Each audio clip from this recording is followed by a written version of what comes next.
Welcome to episode 139 of Lucretius Today.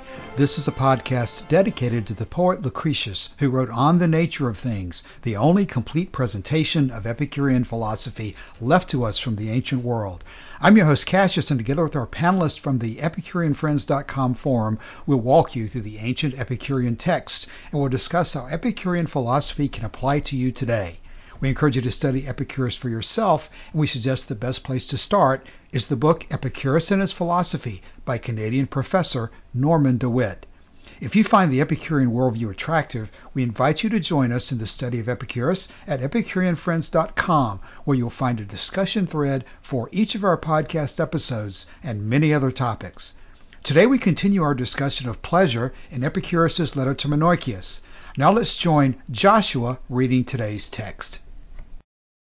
And again, independence of desire we think a great good, not that we may at all times enjoy but a few things, but that if we do not possess many, we may enjoy the few in the genuine persuasion that those have the sweetest pleasure in luxury who least need it, and that all that is natural is easy to be obtained, but that which is superfluous is hard.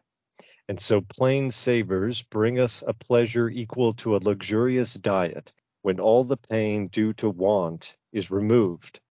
And bread and water produce the highest pleasure when one who needs them puts them to his lips.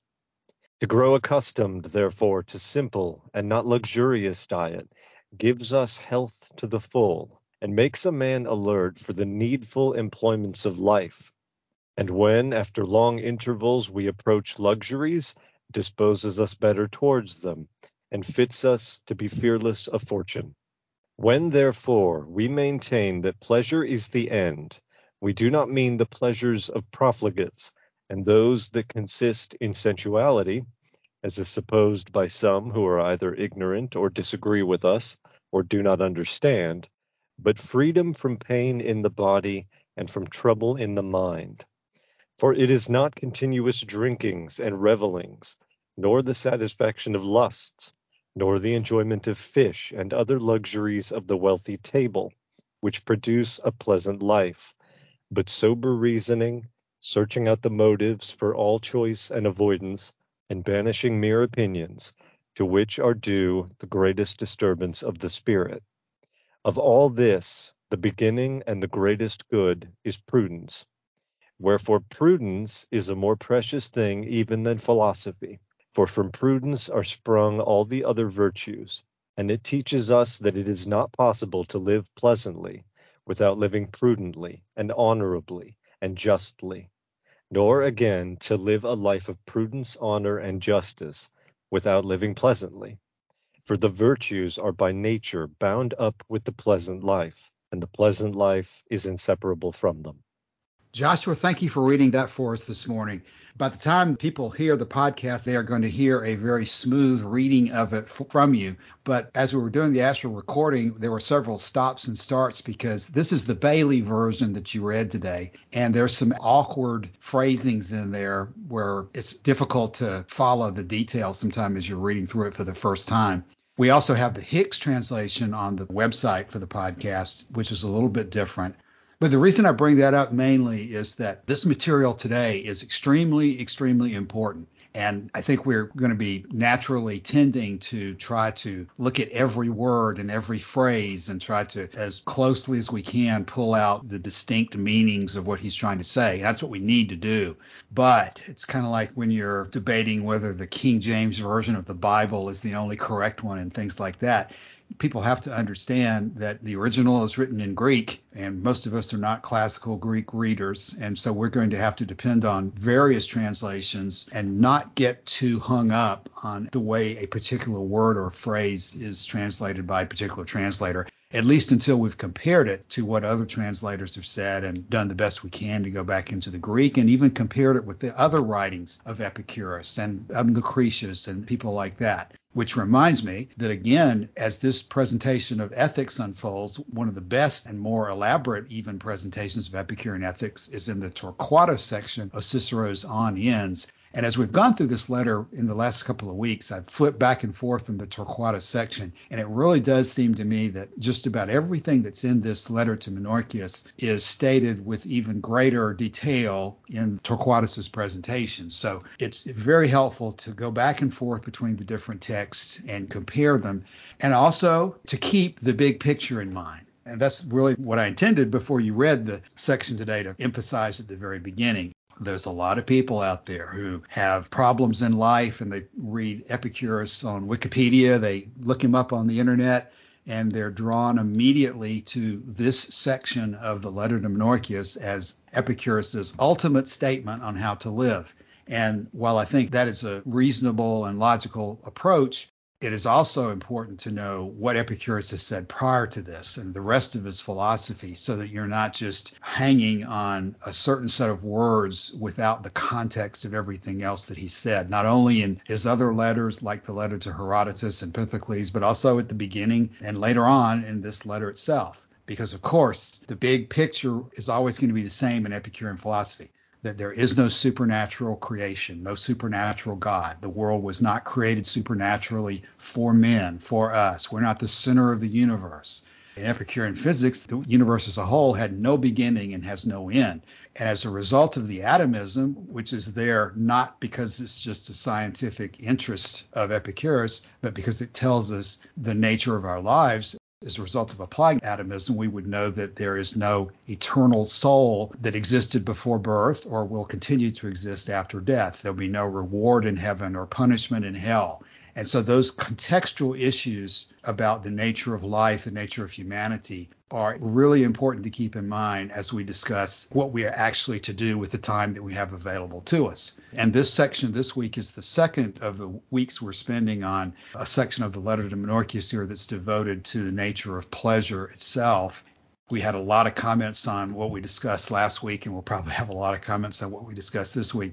These two episodes will probably always be some of the more important ones that we have as an initial jumping off point to examine some of these issues.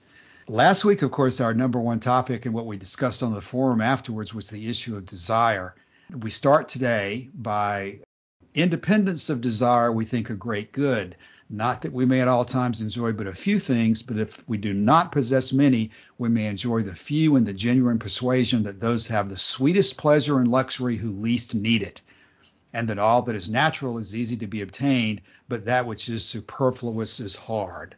So let's start out today by discussing that. And before we do, last thing I'll say about the Torquatus materials, I believe Torquatus introduces this topic by talking about that what the real issue is that nobody will pursue pain for itself, but sometimes when people don't understand how to properly pursue pleasure, they end up with pain that is much worse than the pleasure they obtain.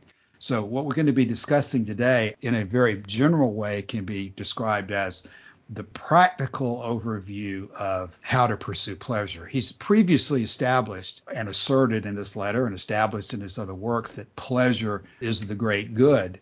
But once you establish that, you've got to talk about, well, how do you pursue it? So with that, let's talk about this comment on independence of desire. Does that mean that we don't want anything? We wish to suppress all of our desires, and we should not pursue luxury in any way, shape, or form?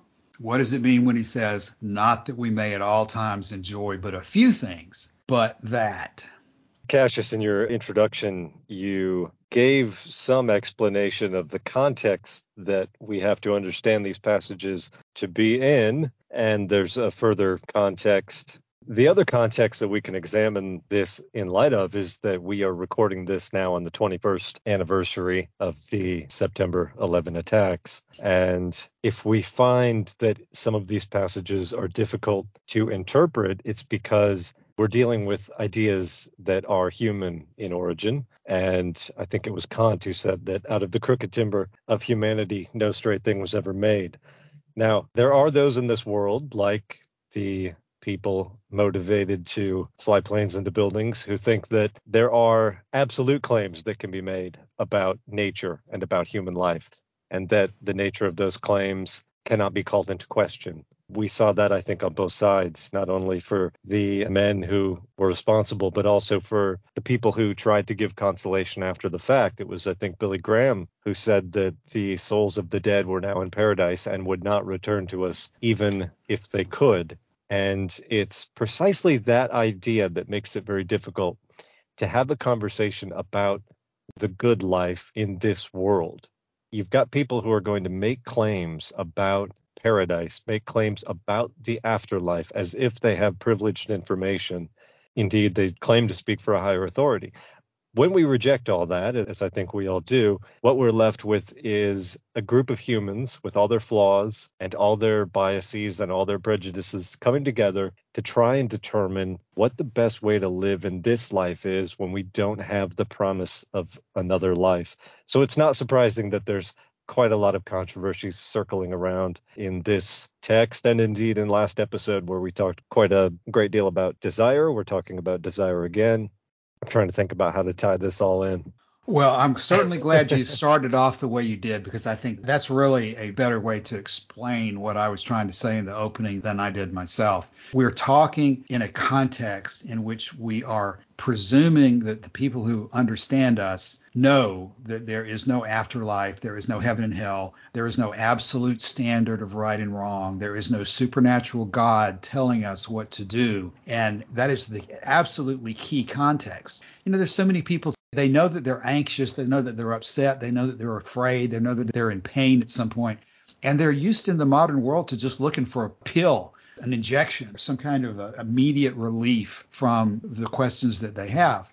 And that is not what Epicurus is providing here. And if you just go straight to these passages and think to yourself, tra-la-la, here he is telling me I've been mistaken all my life. Really, what I should have been aiming for is absence of pain instead of pleasure. And if I just go for absence of pain instead of pleasure, then that'll be the best life.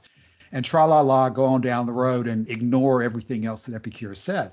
And that would be, I think, the biggest mistake you could possibly make. But people are making that mistake every day in the modern world because they're not taking seriously this background of the nature of the universe and the absence of supernatural guidance and so forth. When you talk about September the 11th, Joshua, I remember clearly shortly after that happened that my life changed in ways that I analyzed religion, because previous to that, or at least when I was younger, I had been impressed with the argument that, well, Christianity must be correct because the saints were willing to die for their beliefs and face the lions in the Colosseum in Rome. And so those people who gave up their lives for their religious views, they had to be right.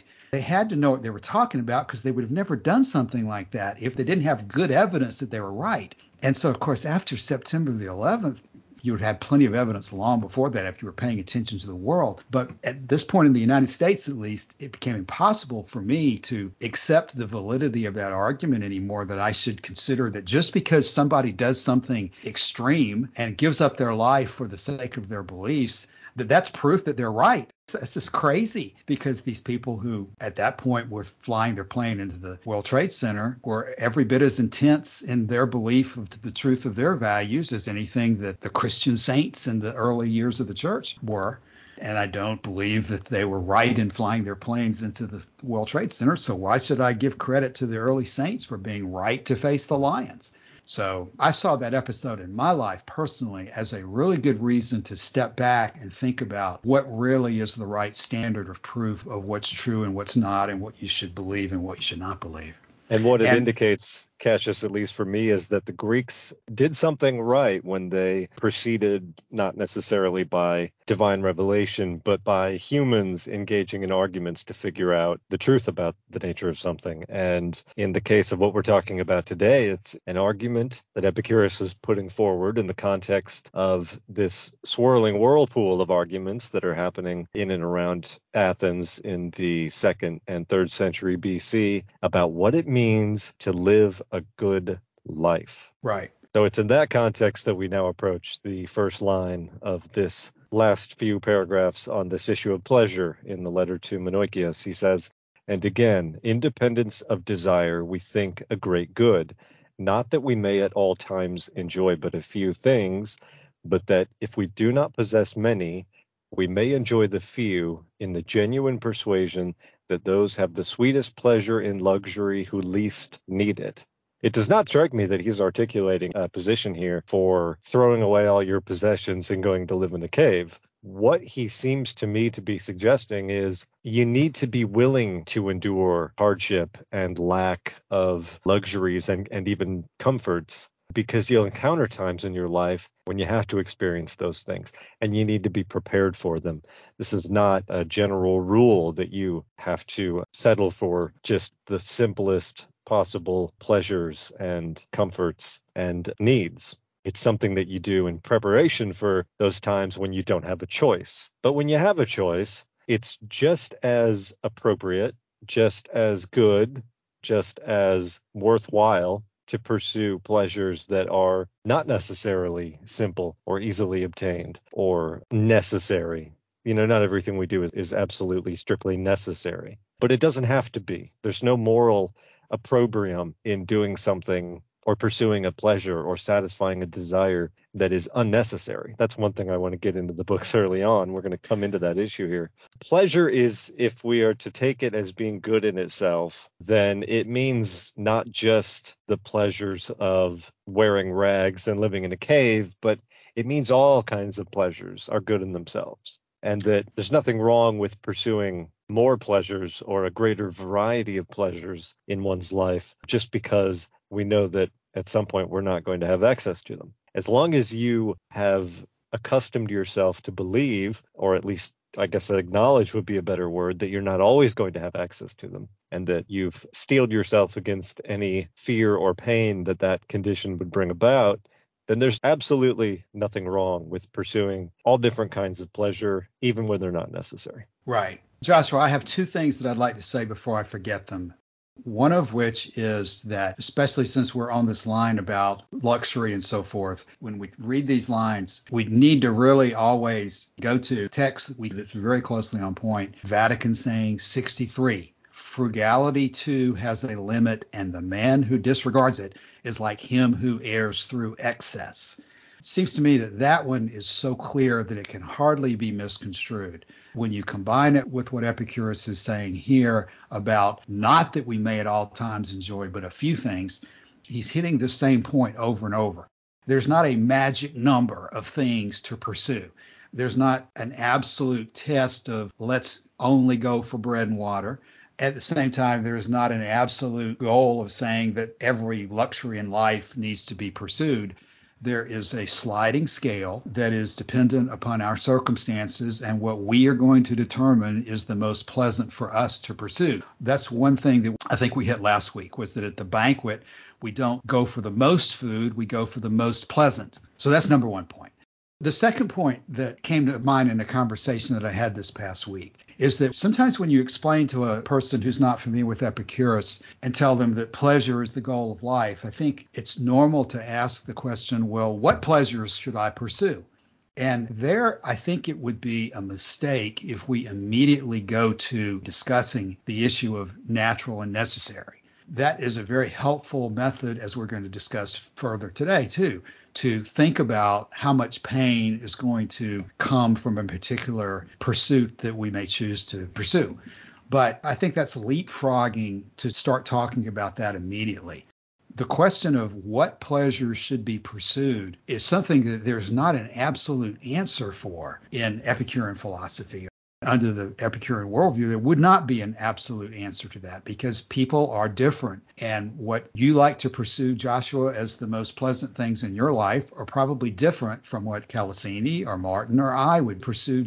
Everybody has a different level of assessment of what they find pleasing in life. And if they try to just select an absolute standard of any kind, I think that's guaranteed to be a bad decision because Epicurus never says anything remotely like that. He just says simply that young animals of all kinds pursue pleasure, but different types of animals pursue different types of pleasures, and different individuals pursue different types of pleasures. So that's probably the place to emphasize that we're not talking in this section about a list of things that everybody must do to be a good Epicurean. Epicurus has never said go for air, water, bread, shelter, warmth, and given us a list that tells us exactly what to do and what not to do in every situation. In fact, as circumstances change, even those basic goals there of breathing and drinking and having enough food to eat, they are put aside at different times when we have something that's more important. Even breathing, if you need to escape from some cavern underwater, then you're going to stop breathing long enough to swim underneath the water to get out of the cavern. There are times and places for everything that will lead to a happier life in total. So that's the context, I think, of what we're talking about here. He's not saying go for the least number of pleasures in life, or he's not saying go for the most separate experiences. He's saying that one of the things to consider is that those who have the sweetest pleasure in luxury who least need it. To me, I see that as an invocation almost of the sort of intoxication, or if you're obsessed with something. That's one of the things we were talking about last week in terms of desires, that people who get obsessed with something, those types of desires, especially when they're not obtainable, those are easily seen to be painful in life. So it really is a good idea to arrange your life, if possible, so that you have the least need of things that you cannot easily obtain. It would be easy for me to think about spending much of my time just in intellectual studies and reading and so forth, and that I get the most pleasure out of things like that and talking about it. And so in order to arrange for myself the most time in order to do that, I don't go out trying to maximize income and money coming in, because money doesn't buy happiness, as the cliche goes. It's individual in terms of how you spend your time. So it's not a good idea to set your lifestyle up so that you need things that are hard for you to get. On the point, Cassius, that different people pursue different desires and they're equally valid, Lucretius gives a couple of examples from animals. He says that while hemlock is rank poison to humans, the goats eat it without any problems and they enjoy it. And that while humans use marjoram as a kind of flavoring, pigs absolutely detest it. So the variation exists not just among individuals, but also among different species. And in a context like this, who could have the authority to say authoritatively which desires are to be pursued and which are to be ignored? And I would put it that there's absolutely no one who has the authority or the knowledge that would be required to make a claim like that. Thank you for helping me with that, Joshua, because that really is the important point, I think, to hit right now. It is natural for us, especially those of us from religious backgrounds. We're told that there's sort of a salvation experience that we're supposed to be seeking, that there's sort of a magical set of incantations that if we say that we believe in John 3:16, we'll have eternal life. All we have to do is follow these very clear rules, the 10 Commandments down from Mount Sinai. If we do X, Y, and Z, that is the prescription for the best life. And so it's natural for us to look for that kind of thing in Epicurus. We are taught that there's a certain set of things that are good and a certain set of things that are bad. There's good and evil. And that what we really need to know in life is what's on that list of good things and what's on that list of bad things. And so that general approach is what's wrong under the analysis that Epicurus is giving us, is because such an approach is looking for something that does not exist. There is no supernatural path to happiness. There's no list of things that every person has to do. I wanted to go back and touch on when you said there was no list of pleasures which are to be followed or not to be followed. Because what came up for me was that we could think of pleasures as either animal pleasures or human pleasures. And then that would sort of divide things into categories. But then that in itself would not necessarily answer some questions that come up for me, which is, well, how do you determine what to follow and what not to follow? So then I started thinking, okay, we have physical pleasures, we have mental pleasures. And if we really think about what physical pleasures are, they are a kind of sensual, sensory pleasure. So anything of the body. Now, mental pleasures, that to me could be more confusing because you start wandering off into concepts about what pleasure is. But I considered then, as far as mentally, how do you know that something is pleasurable? Well, you can only know if it's giving you something of a feeling inside yourself. And the kinds of feeling would be things like joy, elation, all the different names that we have for mental pleasures, enthusiasm. There's all sorts of names for enjoyment in the mind. And then what came up for me was you really only know if something is pleasurable by its result. So you could be doing anything. And if it doesn't result in some kind of good feeling for you, then that would not qualify as a pleasure. And the reason why I bring this up is it's important to think about as we move forward in making choices and avoidances, are we being motivated by some kind of goal of perfection, some kind of virtue? Because so much of life is dominated by mental ideas and abstract ideas of goals. And if we don't consider really what is pleasure, then it gets confusing to decide, well, what to pursue and what should be the goal.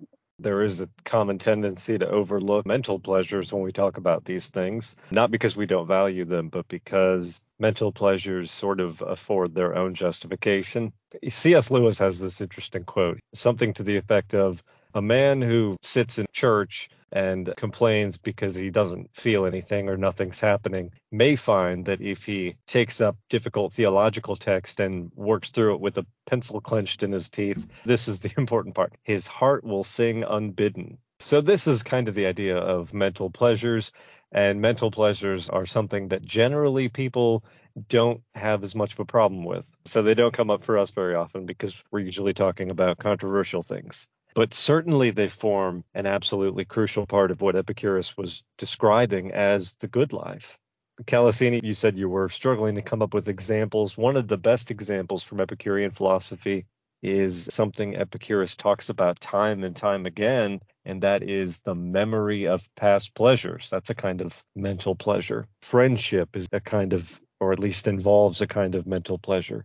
So certainly every bit is valid. Cassius, you said you had a different angle maybe. We had such a good discussion of last week's episode, and one thing that came up, someone mentioned Bentham, John Stuart Mill, and I started a thread on this particular quote from John Stuart Mill, which I have not had a chance to track down, but Mill recognizes, quote, that there is no known Epicurean theory of life which does not assign to the pleasure of the intellect, of the feelings and imagination, and of the moral sentiments a much higher value as pleasures than to those of mere sensation. He apparently wrote that in an essay called Higher and Lower Pleasures, and I haven't had a chance to find out exactly what he's referring to there. But I know that there's a section in the letter to Torquatus that basically says the same thing, that the pleasures and pains of the mind can be much more intense than the pleasures or the pains of the body, at least in part because we have this fear or thought that the particular sensation can go on forever if we don't understand the absence of life after death. But at any rate, the bottom line is the issue that Calasini has raised about concepts and pleasures we derive from concepts. It's very important. This is a topic that we've dealt with over the last several years on the podcast, and I sometimes think we haven't been as clear and direct about it as we need to be, because it seems clear to me at this point that concepts, abstractions, emotional attachments to ideas can generate every bit as intense or more intense a feeling of pleasure or pain than can food, water, touch, and the five immediate senses. And there's nothing wrong about that. And in fact, to some extent, I think that's what Epicurus is saying. Once you get a right understanding of the facts of nature, you can really enjoy this life because you're not worried about false fears of supernatural God or life after death. And that kind of an understanding of the nature of the universe, I think, generates a pleasurable feeling in itself. Remember the opening of Book 2. It's sweet to be on the shore watching the storm at sea because you know that you're insulated from these errors. Like I said, that's a very famous opening of Book 2 of Lucretius. But the other thing I wanted to say about what Calasini said, it's clearly a temptation. I see this through people who are really interested in Aristotle. And of course, I sometimes mention the Ayn Rand crowd. And it applies even to the Stoics. They see reason and rationality as something that's an end in itself. That's what makes up a man, is that you're reasoning and thinking as opposed to just being an animal and having the sensations of lower animals. I don't think Epicurus would say that reason and logic like that are ends in themselves. He would say that pleasure is the end in itself. But on the other hand, he would not condemn the idea that reasoning and logic are important to human beings. He would just say that you have to keep them in their proper perspective and realize that these are tools that we use for the achievement of a happy life, not ends in themselves. So this tension that we think is there between the pleasures and pains of the mind versus the pleasures and pains of the body, I really don't think that they're there in Epicurean philosophy. And I think Epicurus is giving us the way to analyze the full picture and realize that there is no tension, that there is no soul trapped in the body that's at war with the flesh. There is an intellect, a soul, a mind, and there is a body. They both have interests and so forth. But pleasure and happiness is the goal of both of them. And I just also want to add, again, how to determine the difference between natural, necessary, and groundless. And what I really want to deal with is how do you decide what is groundless? Because you could just end up going in circles saying, well, there's no way to prove it. But what I think now is that you almost have to look at the result before you can decide if something is a groundless thing to pursue. You see, now, does this actually result in pleasure? Does it result in physical pleasure or in mental pleasure? And it's something that only you yourself can do. You can't really do it for anybody else. When we talk about groundless or empty and vain, do those words apply to pleasure and pain, or do they apply to desire? Is there such a thing as a groundless, an empty, or a vain pleasure? Well, here, let me get something in here on John Stuart Mill. And actually, it ties together a little bit with Cassini's point that she's bringing up now, because John Stuart Mill has gotten some criticism for his extolling of intellectual pleasures as being somehow too highbrow. Now, I don't take the view that there's only one kind of intelligence and that people who don't read books and think about intellectual problems are somehow not using their minds necessarily, because I know people who do pursue intellectual pleasures, but in a different way. So, for example, right now I'm actually, as I'm recording this, overlooking Choctawhatchee Bay, and I see people fishing. Now, I know people and work with people who don't pick up a book ever, but they love nothing more on the weekend to get out onto the water and catch fish. It may not be obvious, but this is a kind of mental or intellectual pleasure because it involves something like strategy and how you approach how you go after fish. For a lot of people, it's not just the adrenaline rush of killing something. That's not what we're talking about here. That exists. But it's the pleasure you get from outwitting the fish and getting it into your boat, even though it doesn't want to. And somewhat darkly, there's a parallel to this in war. Was it William Sherman, General Sherman, who said that it is well that war is so cruel, or else there would be no end to it? There would be no end to it if it wasn't cruel, because for a certain kind of person like Sherman, there is a pleasure in having this contest where you go up against someone, not just physically or tactically, but strategically, where you try to outmaneuver the enemy, where you try to lure them into a position where you can get the upper hand.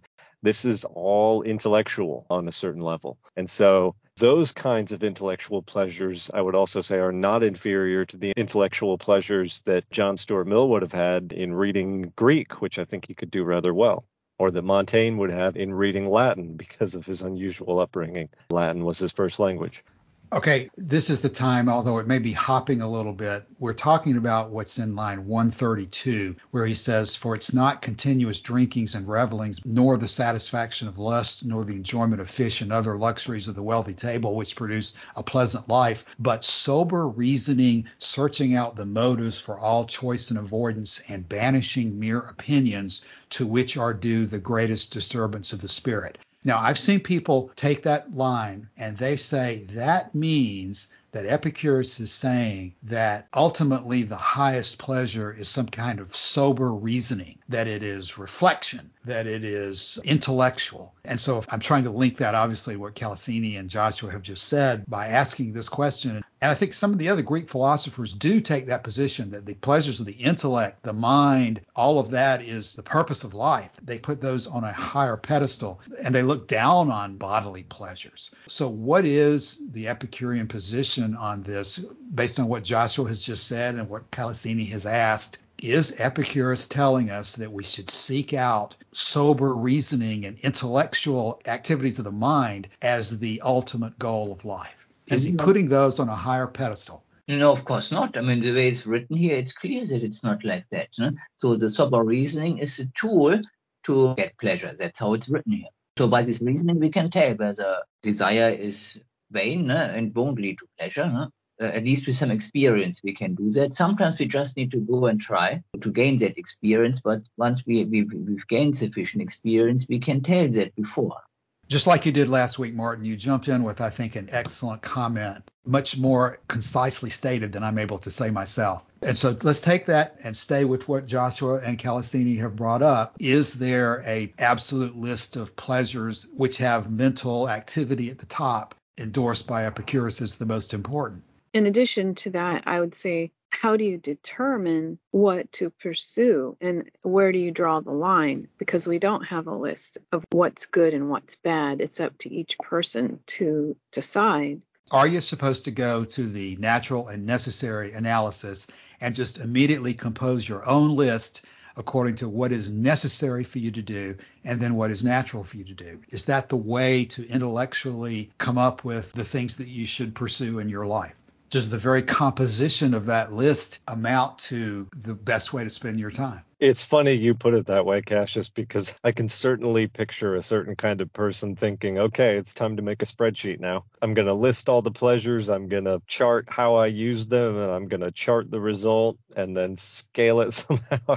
And it's we've got a thread on the forum where I myself did exactly that, came up with a spreadsheet and put little columns in for how long would the pleasure last, how long would the pain last, how intense would the pain or the pleasure be, and try to do exactly that and to mathematically come up with a picture spreadsheet. And I believe Bentham was suggesting something like that. Somebody mentioned that in the thread as well, that you can mathematically add up the experiences of pleasure and pain and scientifically, mathematically come up with a prescription for how you should spend your time.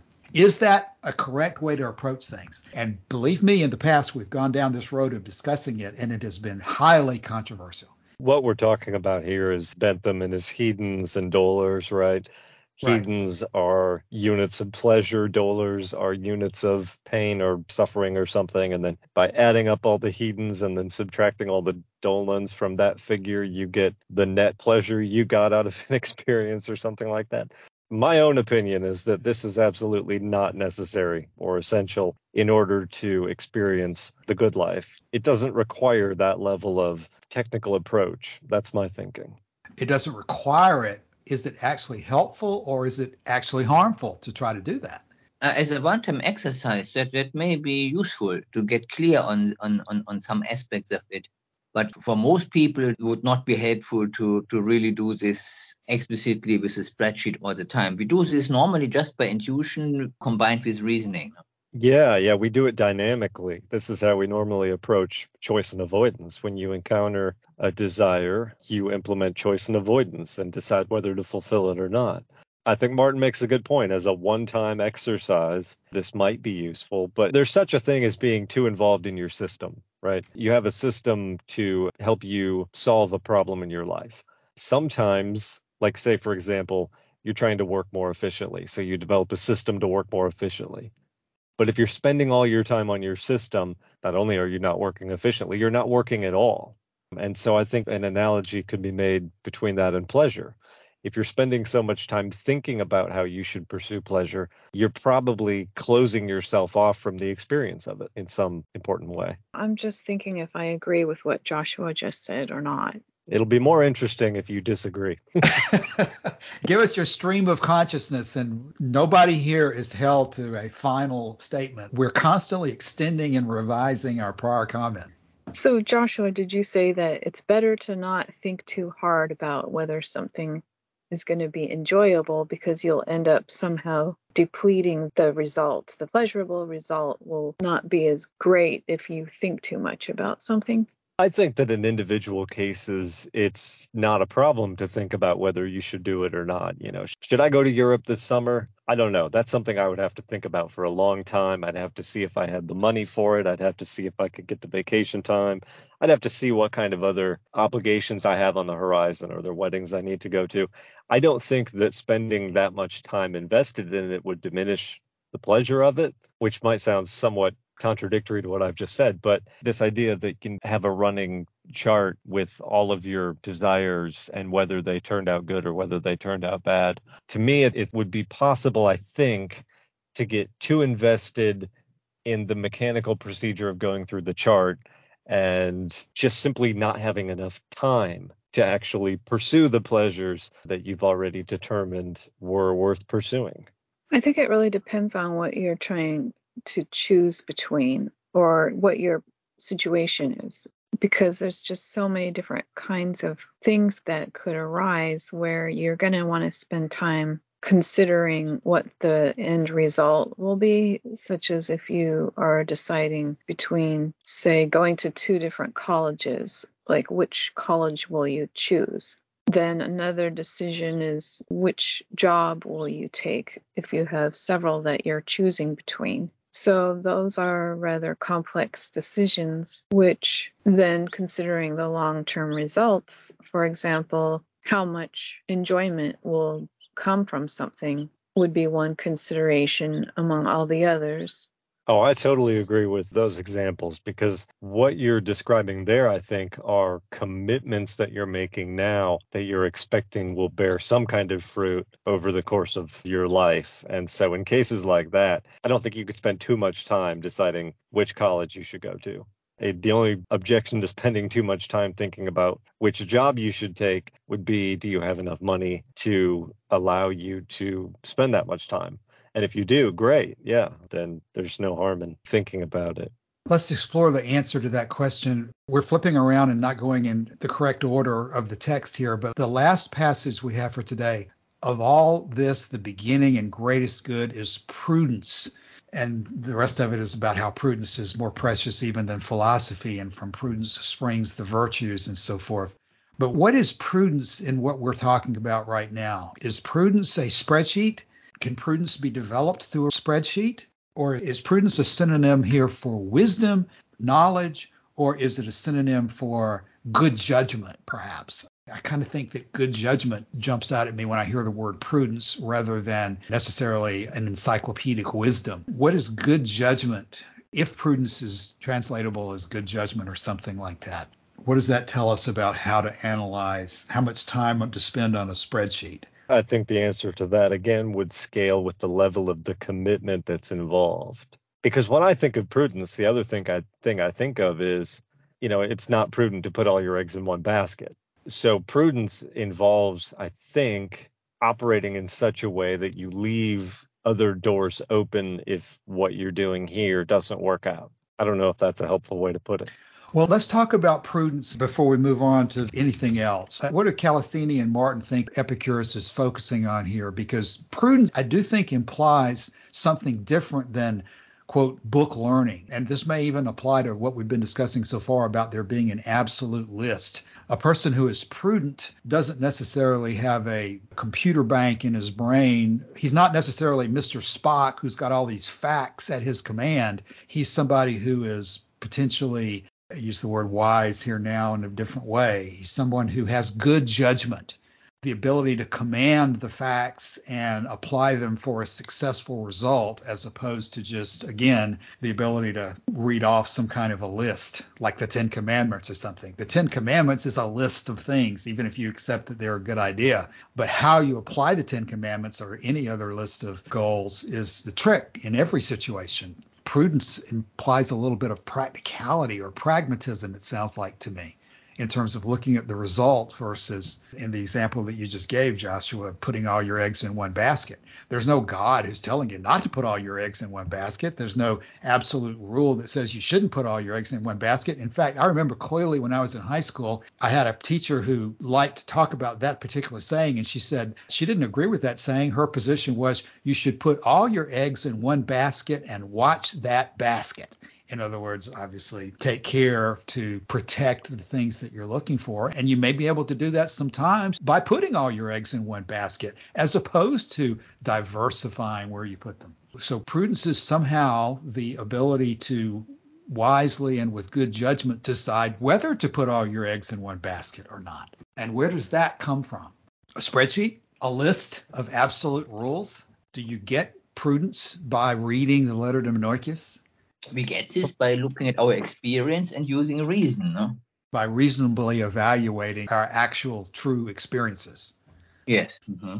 Which helps, I think, to understand that we're not just going to logically project some kind of conceptual ideal. We're going to examine reality and use our experiences in the past and our analogies of what we observe to pragmatically, with common sense, live every future moment. How is Epicurus telling us to gain prudence? Well, part of the problem here is he says prudence teaches us that it is not possible to live pleasantly without living prudently. That's part of a broader quote. That could be Bailey. How does Hicks say that?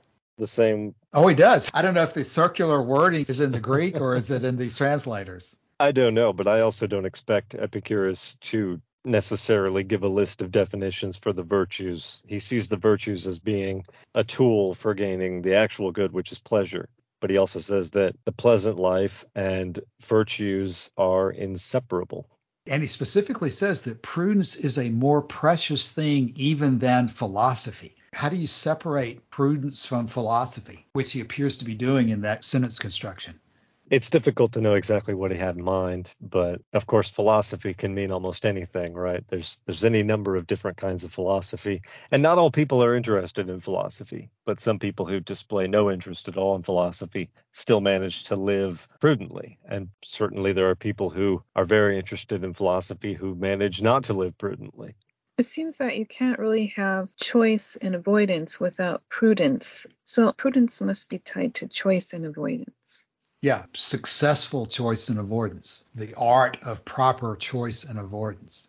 But in terms of the relationship to philosophy, how can you decide what the result is going to be unless you do have a worldview type understanding of the way things work? I would presume you're right, Joshua, that not everybody wants to study your philosophy or needs to study philosophy in order to successfully live happily. I think what we would all agree is that from a practical point of view, if you don't have a worldview or a general understanding of the way the universe operates, that's the whole issue of studying nature in the first place, is to get this general understanding of the way the world works. Because if you don't have that general understanding, you're just not even going to be able to know what is prudent or not. Well, the thing about prudence is nature will teach you whether you want to be instructed or not, right? I think people learn prudence by being burned. Right, through pleasure and pain. That's the way nature teaches that. We've still got some time here today, but what we've done in the way we have sort of leapfrogged around this set of texts today is we have not taken up one of the ones that we really need to be sure we explicitly deal with. Because if there is one sentence in the text of the letter to Menoeceus that a lot of people like to obsess about, it is the second sentence of what we have as 131, where it says, quote, "When therefore we maintain that pleasure is the end, we do not mean the pleasure of profligates and those that consist in sensuality, as is supposed by some who are either ignorant or disagree with us or do not understand, but freedom from pain in the body and from trouble in the mind." That is the Bailey version. Hicks says basically the same thing. When we say then that pleasure is the end and the aim, we do not mean the pleasures of the prodigal or the pleasures of sensuality, as we are understood to do by some through ignorance, prejudice, or willful misrepresentation. By pleasure, we mean the absence of pain in the body and of trouble in the soul. That last phrasing in the way that Hicks says it there quote, by pleasure we mean the absence of pain in the body and of trouble in the soul, unquote, is probably one of the central battlegrounds of what Epicurean philosophy is all about. So let's not pass over that one lightly, especially in the context of what we've been discussing today about prudence and luxury and things like that. Is Epicurus saying here, by pleasure we mean the absence of pain in the body and of trouble in the soul, that the full and complete definition of pleasure is, quote, absence of pain in the body and trouble in the soul, unquote? Is that all we need to know about Epicurean philosophy? And if it is all we need to know, how do we apply it? How do we understand it? I'm looking at Vatican saying 51, which is useful because it's a case where Epicurus is giving actual instruction to an actual person on a specific issue. And what he says is this: you, meaning the youth or young person that he's talking to, tell me that the stimulus of the flesh makes you too prone to the pleasures of love. Then he goes on to say, provided that you do not break the laws or good customs and do not distress any of your neighbors or do harm to your body or squander your pittance, you may indulge your inclination as you please. Now, he goes on to say that it will be difficult, if not impossible, to not encounter one or another of these barriers. But that last sentence, you may indulge your inclination as you please, provided that it doesn't cause all these other problems, seems to me to be hugely suggestive here. So, great point. Let me put it this way. As long as the pleasures of the profligate, to use a word that Don in particular really hates as a translation, as long as the pleasures of the profligate don't cause this laundry list of other problems, there's absolutely nothing wrong with pursuing them. And in fact, pursuing them and enjoying the pleasure that you get from them, by virtue of being a kind of pleasure, is the end and goal of life. And Joshua, since you're talking about 51, 50 right in front of it, quote, no pleasure is a bad thing in itself, but the things which produce certain pleasures entail disturbances many times greater than the pleasures themselves. I see that as exactly the same point. The converse of saying no pleasure is a bad thing in itself is all pleasures are good. If it doesn't bring pain for some reason, and 51 is an example of what you're talking about, then it's not a bad thing. And, quote, as Epicurus says in 51, you may indulge your inclination as you please, period, unquote. Torquatus says something similar when he talks about how, were it not for the requirements of work or some other pressing need, no one would criticize you for pursuing a particular pleasure. I don't have the exact quote in front of me, but Torquatus makes the same point. So it's clearly a really, really important point here, that it's not the pleasure itself that is bad. It's only the practical result of pursuing it that can lead to a reason not to pursue it. And so what we're talking about, freedom from pain in the body and from trouble in the mind, in terms of whether that is a full and complete description, how do we relate 50 and 51 to the effect that basically all pleasures are good because they're pleasing? They're reported to us as pleasing by nature, and there's no way to go beyond that evaluation.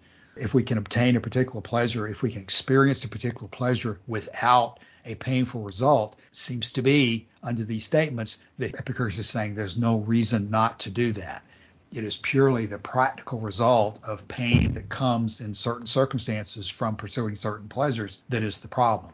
Yeah, because Epicurus says elsewhere that the limit of the quantity of pleasure is the removal of all pain. That's a very difficult thing to grasp. But what it means to me is that the goal is not absence of pain or tranquility, as we sometimes describe it. The goal is to get pain, suffering out of the way so that we can experience pleasure unmixed with anything painful. That's another passage that people will interpret as being, okay, all I need to do is remove pain. But that's not the object here, is simply to remove all of the pain.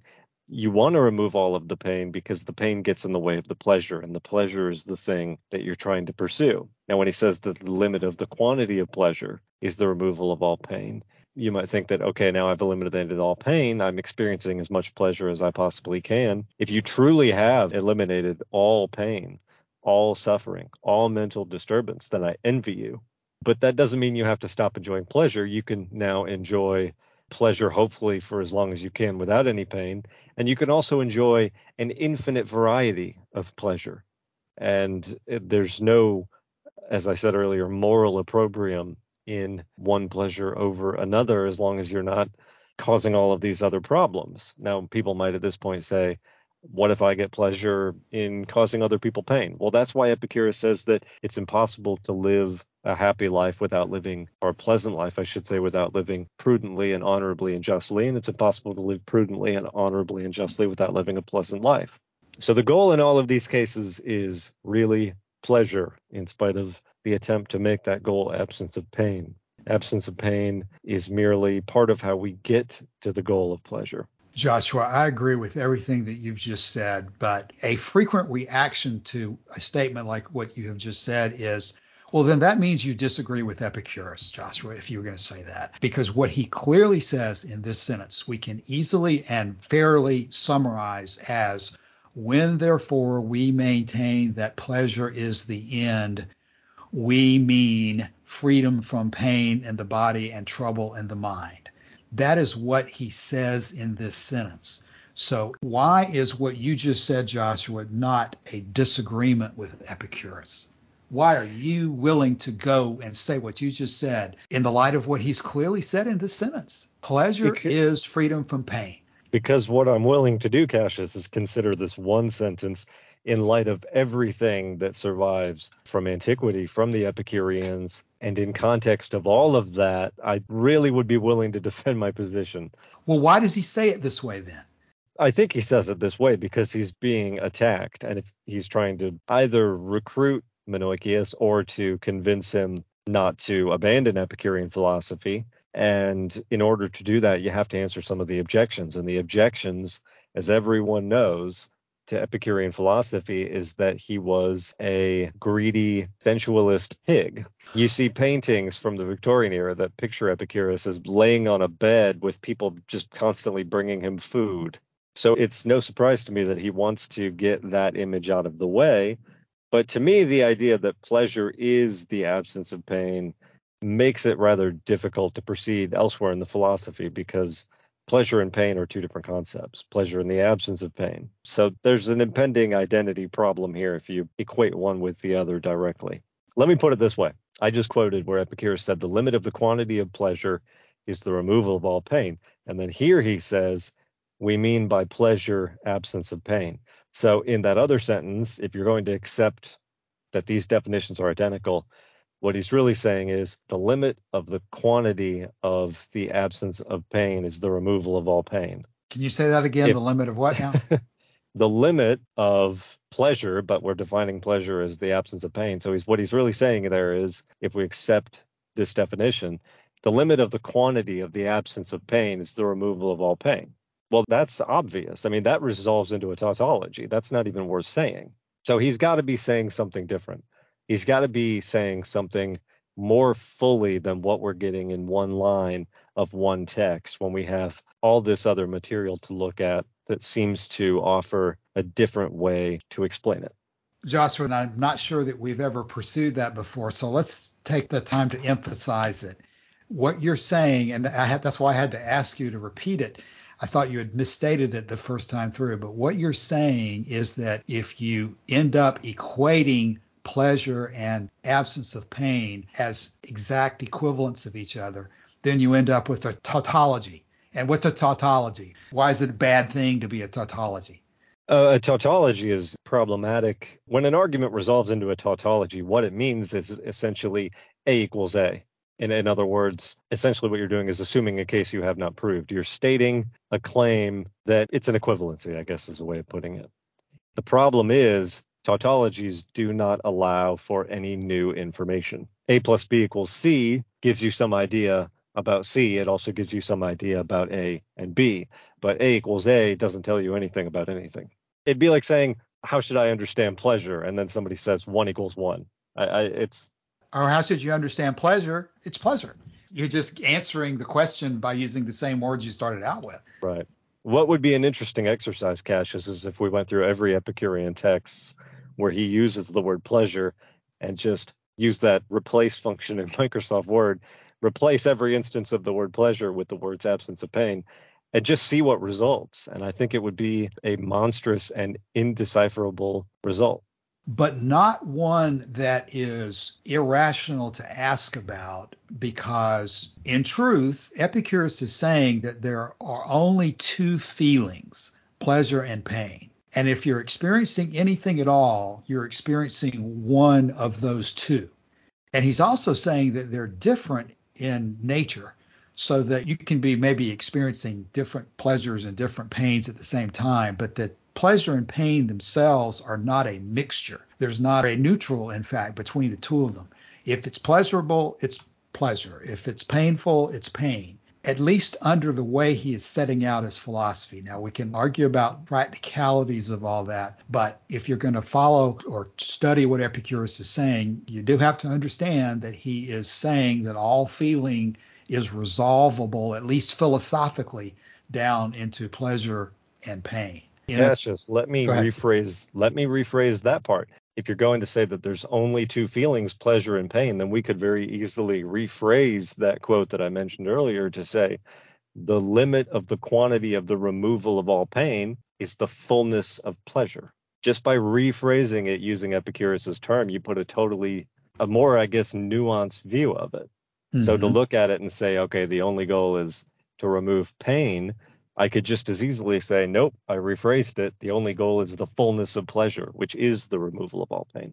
It has always seemed to me that the real issue comes down to that pleasure is the absence of pain and pain is the absence of pleasure, but that equation is not true in every respect. It's the quantity that he's talking about in Principal Doctrine 3, or this abstract definition of these two words that is true when you conceptually say there's only two feelings, therefore if you're experiencing anything, you're experiencing one or the other, then conceptually you can say that the presence of one is the absence of the other. But it is extremely unsatisfying to try to think about the pains of life as being absence of pleasure, or the pleasures of life as being absence of pain, because it does not express the subtleties involved to simply describe every feeling that you like as pleasure. The pleasure of cutting your toenails is not the same as the pleasure of looking off a mountaintop. Pleasures differ from each other in extremely major respects, but the unity that they have is that they all feel good to us. We are using words that unify them, but the experiences themselves we experience in extremely different ways. But in terms of quantity, if you're talking about there's only two of anything, the presence of one is the absence of the other.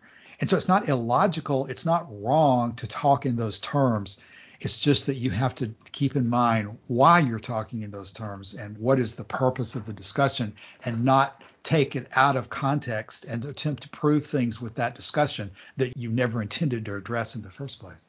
Martin, any comment? I'm not sure whether it's exactly what you had in mind, but what I think about is, so if we become aware of a lack, and this creates a desire which we want to get fulfilled, and we cannot expect to get it fulfilled anytime soon, then this continued lack causes us pain. And so if we have a desire like that means we have a trouble in the mind, because this pain we have from an unfulfilled desire means trouble in the mind. And as we discussed previously, one of the best ways to get rid of an unfulfilled desire is to take action to fulfill the desire, and then this trouble in the mind is gone. So that means even by formulating it like this, it doesn't mean that you should shun desires or not fulfill them. It's rather the opposite. Maybe the most efficient, or in most cases the best way, is to fulfill the desires. Only if these desires are vain, or if they're unnecessary ones, if the pain through which we need to go to fulfill them doesn't make it worse to them, then we need to use that reasoning to get rid of that desire. But more typically, what we would do for those desires we can fulfill with reasonable effort, then we just do that. And in this way, we can do a lot of pleasures, and we should get a lot of pleasures according to this philosophy of Epicurus. I do think that's an on-point statement and a very good one. because it does relate us back to what we were discussing last week. If we take a very conceptual point of view of a desire and we focus on the aspect that a desire means that we wish for something that we don't currently have, and we attempt to fit that into this paradigm of pleasure and pain, you can certainly make an argument that in a sense, anything that you don't currently have that you would like to have could be considered to be a pain. But as we were discussing last week, you could also argue, I think rationally, that the experience of anticipating something is pleasurable as well, and that the pursuit of certain desires is pleasurable all the way through. As we're going to be discussing this Wednesday, Principle Doctrine number 26, where he talks about some desires that do not lead to pain if they are unfulfilled. The problem with these words is that these words, this logos type of an approach, words and concepts cannot adequately, the map is not the territory. The words have limitations to them and subtleties that have to be considered all the time.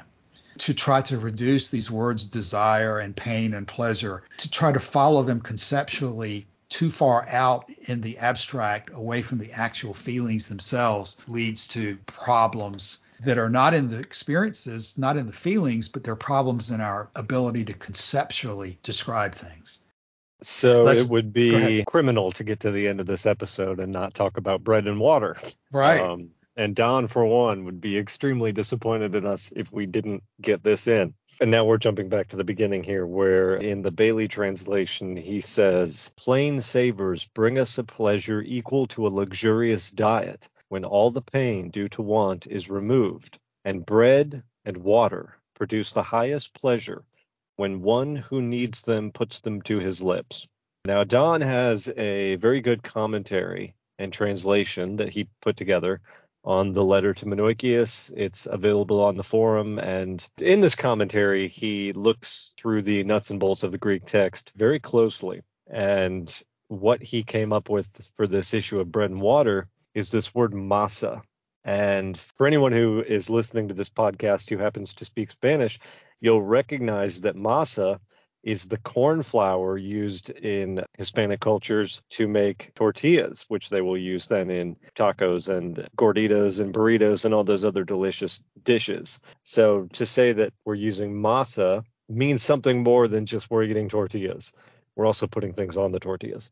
So for the case of masa in ancient Greece, which means bread, what this really is not necessarily a sacrifice for Epicurus, because this is just the common plain dish of everyday people. This is what you eat for lunch. You take it to work every day or whatever. So it's not that he's living in a cave and just living on bread and water and just throwing away everything else that society has to offer. Because while he's eating bread and water, he might also be eating things from the garden, which of course was all around him as he taught. He says elsewhere, send me a pot of cheese so that when I may dine sumptuously.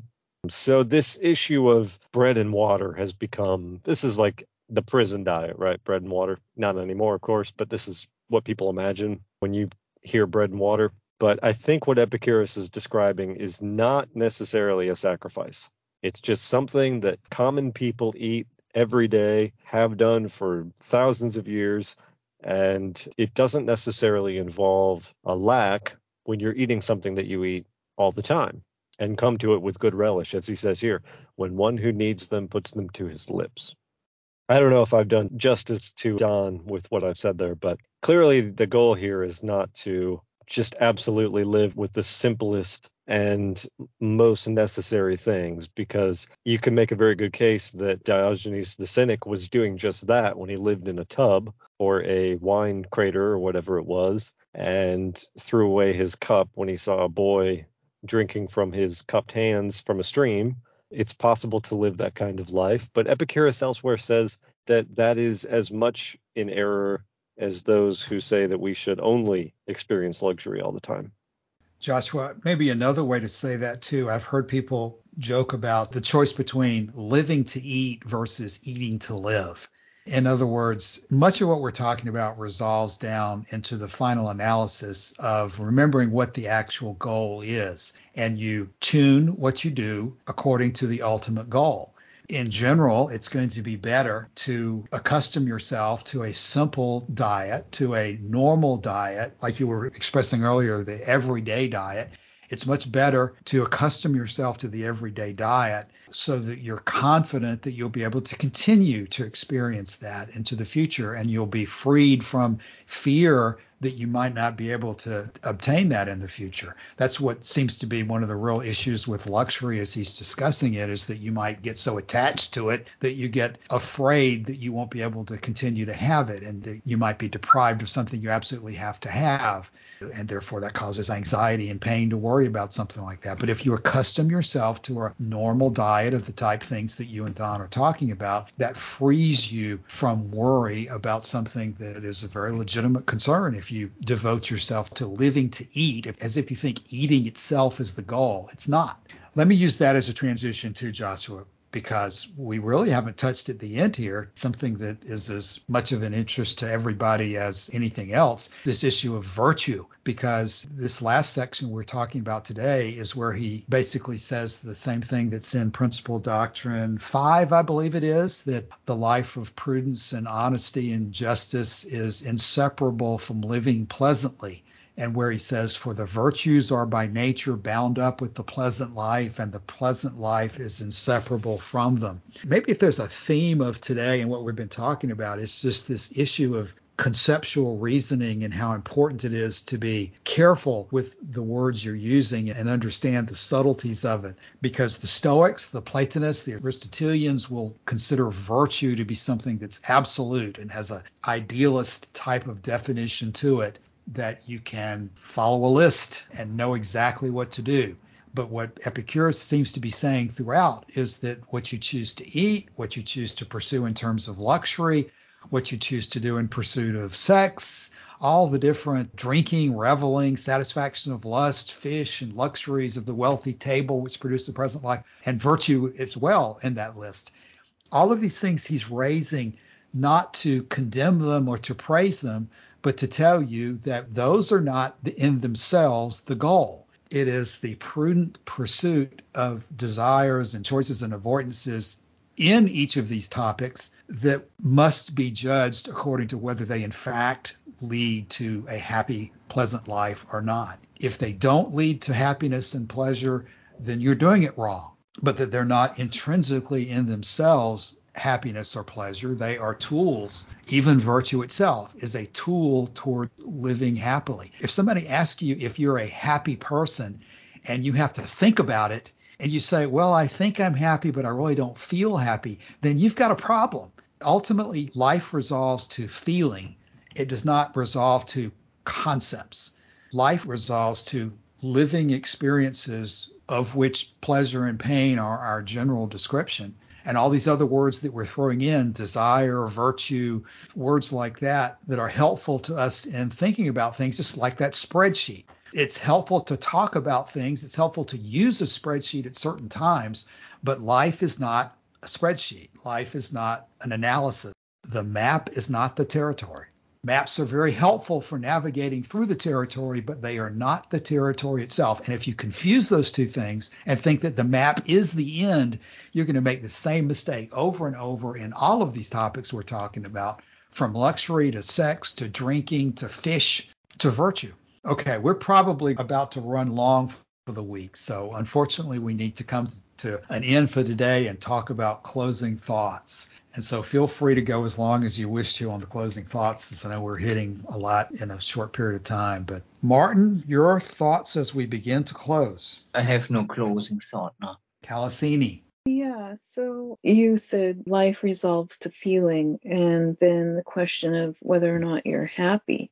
And that was really kind of a light went off in my head regarding what you said there, because it's kind of looking at the overall picture of not just a pleasurable life, but a life well lived in a happy way, a satisfied life, but not just kind of a quiet satisfaction, but it just brings up everything that has to do with what is happiness, and then the feeling part of that, to really feel that. So if I ask myself that question, how would I answer that? Am I generally a happy person? I think it's something to really think about. Do you measure happiness according to a list, or do you measure happiness according to how you feel? Yeah, I really like that idea of the sense of the feeling of it, to measure it by the feeling. Joshua. Just one more point I'd like to make about these other topics that swirl around this issue of pleasure, Cassius, that you have indicated are tools for gaining pleasure, things like simpleness and luxury and vice and virtue. I think it's probably worth noting that so many of these are changing values. These are not fixed constants. They're moving targets. And one good example of that is the lobster. The lobster used to be so plentiful and disgusting to people that it was served up in prisons just so they could feed people good protein without giving them good food. Lobster was used as fertilizer and fish bait. And of course, after just the change of about 2 centuries, lobster is now one of the most prominently and easily identified luxurious foods that you can eat. It's gone quite expensive now to get lobster. But that wasn't always the case. And the same thing is true with stuff like clothes. You used to have somebody weave and stitch clothes together, and now they're mass produced on machinery that can make them so cheaply that anybody can get clothes, just about. A couple more points on the same line. I keep quoting Romeo and Juliet. I'm getting to really love this play. Friar Lawrence again says, virtue itself turns vice being misapplied, and vice, sometimes by action, dignified. If you take virtue to be the goal or end of life, then you can't allow something like that, where to behave virtuously might yield a bad result, which it sometimes does, or to behave in a way that is commonly considered viciously, the result turns out to be good. These are all sorts of problems that you have. There's another quote from Shakespeare that I love. This comes from Richard III, a terrible tragedy with an utterly despicable main character. And he says about himself, in his own words, he says, thus I clothe my naked villainy with odd old ends, stolen forth from Holy Writ, and seem a saint when most I play the devil. So as we come to a close here, I think worth considering is what you're choosing as the goal of your life. Does it really have a solid or stable foundation? And Cassius, you pointed out that when we come right down to it, what we come down to in the end is the feelings of pleasure and pain. And that is all I have. And I'll add at the very end, principal doctrine 2, death is nothing to us, for that which is dissolved is without sensation, and that which lacks sensation is nothing to us. The converse of which to me is that sensation, feeling, is everything to us. So that as we look at these words that we talk about, virtue and tranquility and even pleasure and pain, ultimately are words. But the difference with pleasure and pain is it's a word that clearly describes a feeling, and he's pointing to us to look back at what young creatures of all types, before they are perverted, think and do, and how they act. And what they do before they are perverted is they pursue pleasure, the feeling of pleasure, and they avoid the feeling of pain. That's what this all resolves to. After death, there is no feeling. Before life, there is no feeling. I think that's probably a good way to summarize a lot of this material. Okay, well, these are issues that we'll continue to talk about in podcasts as long as we continue to have Epicurean podcasts, because these are so central to everything. But for purposes of going through the letter to Menoeceus right now, we'll bring this to a conclusion. And I think we have maybe only one more week of the letter to Menoeceus, maybe 2, before we finish. After we do finish, we'll turn back into the detail of some of these issues. So thanks again for being with us today, and we'll come back in another week to approach the end of the letter to Menoeceus. See you then. Thanks, Mike. Bye.